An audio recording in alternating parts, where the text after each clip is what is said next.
की स्त्रीमुक्ती असावी. स्त्रीमुक्ती असण्याला कुणाचा विरोध नाही. स्त्रीमुक्ती असावी, पण त्यात माझी बायको नसावी.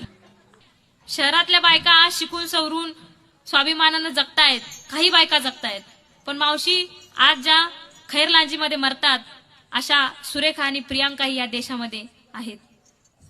तर अशी जी माय आहे, खेड्यापाड्यातली माय आहे, गावागावातली माय आहे, शहरातली माय आहे, त्या मायची काय अवस्था आहे.